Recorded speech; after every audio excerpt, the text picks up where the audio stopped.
Hello, welcome to Legally Speaking with Raz the Case, where we dive deep into discussing about the social and legal aspects which impact our lives.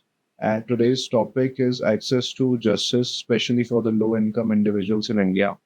And to discuss about this topic, we have a special guest who directly flew from Delhi, Advocate Saurabh Sharma, who is an experienced legal professional and who is working to ensure that everyone gets the justice irrespective of their income. So, hello, sir. How are you? Very fine. Thank you for having me here. No issues, sir. So let's start the topic. So generally, sir, access to justice is a fundamental right, Yes. but to get the fundamental right, sometimes it's quite expensive. And for the low income group, I think it's almost impossible. So, what do you think about this? Well, litigation is no more a necessity, it is a luxury if you want to have the best representation. But there are provisions in place, enactments in place in our country. There is the legal aid authority at central as well as the state level, which provides services to people who are in need of money, who are below poverty line, who cannot have access to justice, who cannot afford a lawyer. So they have to move an application along with their suit to the courts, and thereafter lawyers are assigned to them. So, yes, I mean, we have laws, we have acts, and we have authorities who generally work, especially for the low income group. But as you have mentioned the process, that they have to move their case to the court, and especially after that, the court will assign, right? But do you think there are any challenges which they face in this process as well? No, there are actually two stages, as you have mentioned. Now, I must say, either they can go directly to the legal services authority for having a lawyer appointed, and then they can file a case with that lawyer, or they can file a case along with an application for a forma pauperis, which is a suit by indigent person under CPC. So there an inquiry is made firstly by their tehsildar or the SDM. They ensure whether they have the means to afford a lawyer or not, whether to pay a court fees or not, and if not, then they are allowed to file a suit. So, so we have I mean, authority, we have There's basically, a system in place. yes, for the national and the state as well. Yes. So, I mean, the act must have also defined the eligibility for it. Like on certain basis, they decide that this is what the low income is, right? So, I mean, are there any specific? Yes, anyone who is below the poverty line. Okay. Yes. One must satisfy the court or the authority that they do not have sufficient means to afford a lawyer or to pay the ad valorem court fees. But so generally, what we have seen in other aspects as well, this criteria to fulfill where the person is considered as a low income individual.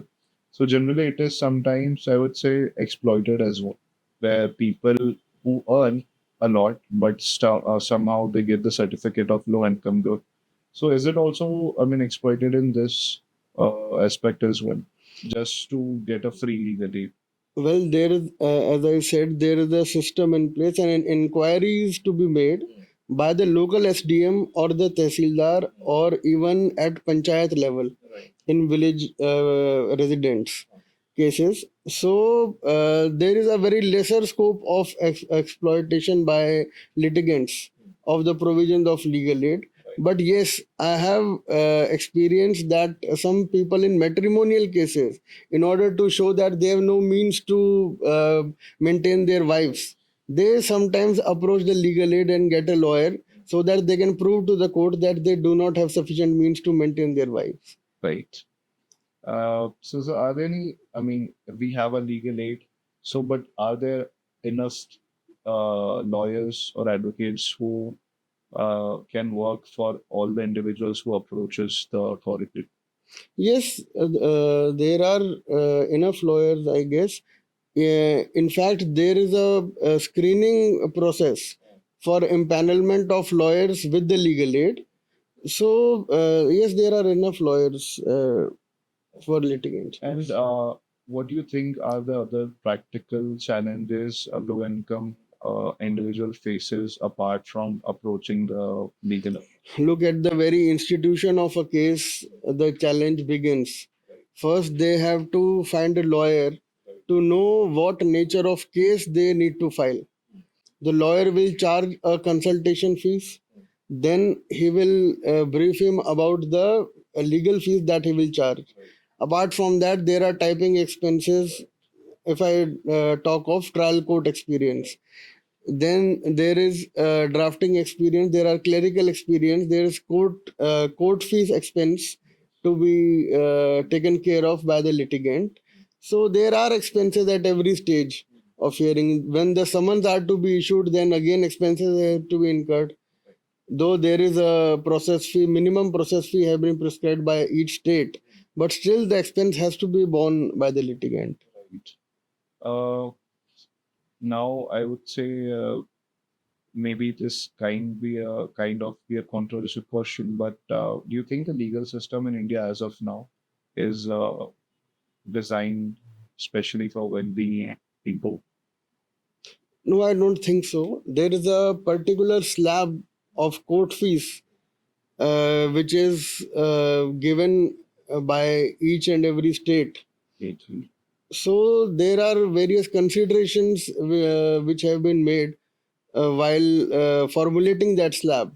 So it has been formulated keeping in view each and every segment of the society. But still, if a person has means to afford a expensive lawyer, if that is what you mean, of course there is a difference in people handle their cases. Yeah.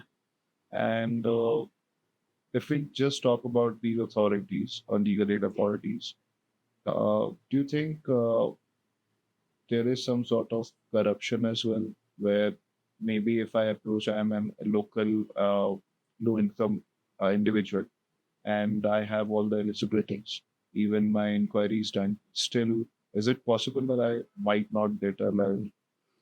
No, I don't think so. The process in the legal aid authorities is very transparent. You have to move an application, you have to satisfy the authorities that you do not have the sufficient means, and a lawyer will be assigned to you. There is no issue in that. So, I mean, according to you, it is impactful as well, right? It's Yes, not just on the papers. yes, So, certainly. moving forward with this thought, do you think we need some other reforms as well, which support the, especially this low income? Justice UU Lalit in one of the gatherings said that 70% of the population in India are below the poverty line, and only 12% of those people get access to justice. So that is the scenario. So yes, there is scope for improvement at each and every level. Efforts are to be made by bar associations in unity with the government. Right. Bar councils have to take steps to get access to justice for all. Yes, steps are there. Improve scope of improvement is always there. But have you ever faced such scenarios where you have seen, uh, I mean, this practical experience where you are seeing a low income group struggling to get his case filed? Look, there, yes, I have also experienced such cases. There was a woman, one of my clients earlier, her brother was supporting in her matrimonial issues. There were domestic violence cases and matrimonial disputes. Actually, her husband had expired and she was contesting the cases with her father in law because they had even thrown her out of the house. So later on, the brother backed out and she did not have any financial support. So I fought her cases pro bono. Today she is in her property with her children. Her children are also become major now and they are living happily in their house. I'm proud of it. And yes, yes. And even, due to that case, I have got so many references because she belongs to a village in Delhi, and there was word to mouth very quickly, and I got a number of cases through that pro bono case that I fought. Why do you think that only, as you were mentioning, that only 12% of the total 70% below poverty line are able to get justice? I mean, is there any thought which they have that maybe we won't get justice, that's why we don't want to go for it? maybe they go for it, but they don't get justice. I mean, what is the scenario? No, actually, these are hard facts stated by Justice U. Lalit, as I stated. It's not that only 12% want to contest the cases, it's that 12% get access to justice. Others do not even know what to do. They do not have the means to know in which direction should they proceed to get their rights enforced. So even to, I would say, educate this group, PCI needs to step up and maybe conduct seminars on a regular Look, only basis. Bar Council of India cannot take steps at each and every level.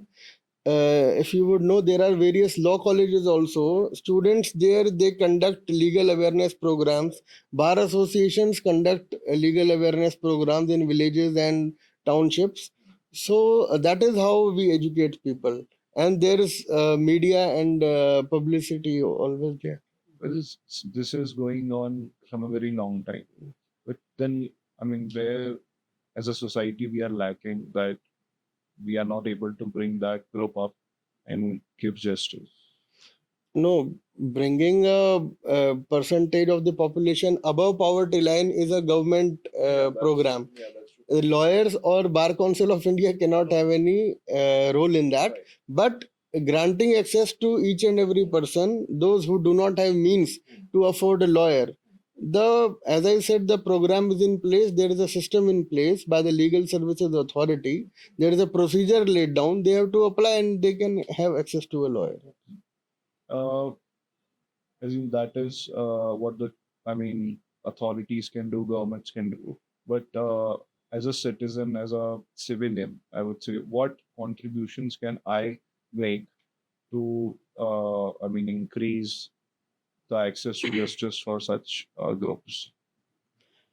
Look, I would digress from your question and give an answer, I guess, which would satisfy your question as well.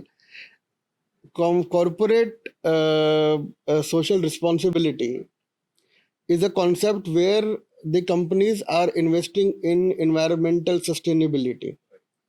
There's a long drawn movement which emphasizes that even legal aid should be included in CSR.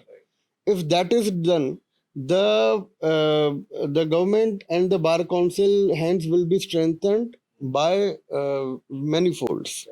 So if the companies get they give grants to the legal aid authorities so that poor people also get access to justice, then I guess we can do a drastic change. That makes sense because uh, in India, it's a big, I would say, community of corporates start doing. Yes, yes, As you have mentioned, the right word, drastic change yes. can be seen. And also, what are your final thoughts on this topic? What do you expect, and what changes would you expect uh, in general to happen? Look, the process is already very transparent, and a person who cannot have access to a lawyer, he can always approach the legal services authority, file an application, get his case scrutinized, and after the scrutiny a lawyer is appointed to him. What is required of the legal aid counsel is that he should also have all the good intentions to help the client, because in various cases it is also seen, unfortunately, that the lawyers have their vested interest, and instead of helping the person, they try to extract something out of him, some financial benefits. Actually, with that, we can't get away from corruption. So it was really, really insightful discussion with Advocate Saurabh Sharma on this topic. I hope, I mean, the information is clear and we can move forward with this thought that India can be free from corruption and the low income and group gets more justice. Thank you for connecting. It's